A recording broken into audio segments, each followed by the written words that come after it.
So what we've got here on the screen is what happens when someone who is not the CPI or PI is requesting submitter access to a study. The CPI or PI, depending on the study, is notified and they get this email notification. REGIS automatically sends this, advising them of the user requesting submitter access and for what study.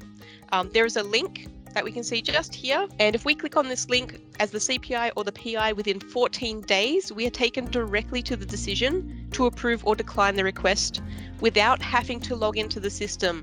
So this is similar to the header department functionality. What I'm going to do, I'm just going to simply click on that link and it's going to take me directly to the decision. I don't have to log in.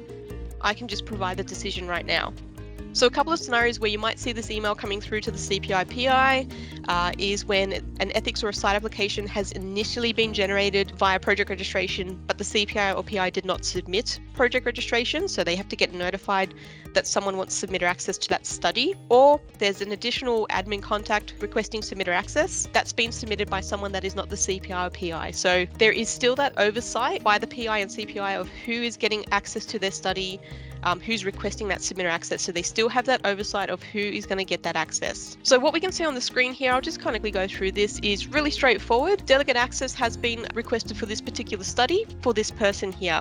As the CPI in this instance, because it's an ethics, I can see it's an ethics project here, I could say, yes, I'm providing that delegate access, click that. As soon as I click this, that user will have that access.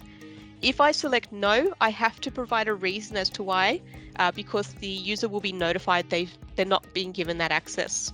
So I'll just show you what happens if I just go ahead and I hit save. Access has been given. What else I'll just show you is how this decision can be found after 14 days. If the CPI PI hasn't clicked on that link within the 14 days, they have to log into REGIS and navigate to this decision. So what I'm going to do, I'm going to navigate to the decision. The quickest way is by hitting this approval little tile here, I call it a tile, under your activities. This is where there are any approvals or decisions requiring your review and action. So I'm going to click on this. And from here, I can see the type of decision that's pending my review, and that is CPI or PI to confirm delegate access permission. This is the study they are requesting submitter access to, and that's the title of the study. The decision is pending, so I haven't made a decision on this yet, and that's when it was created for that site. This is a site here. So what I do is I click on that, just that title, and I can provide the decision here. So what I'm going to do, just because that's one of my studies, I'm going to go ahead and provide delegate access.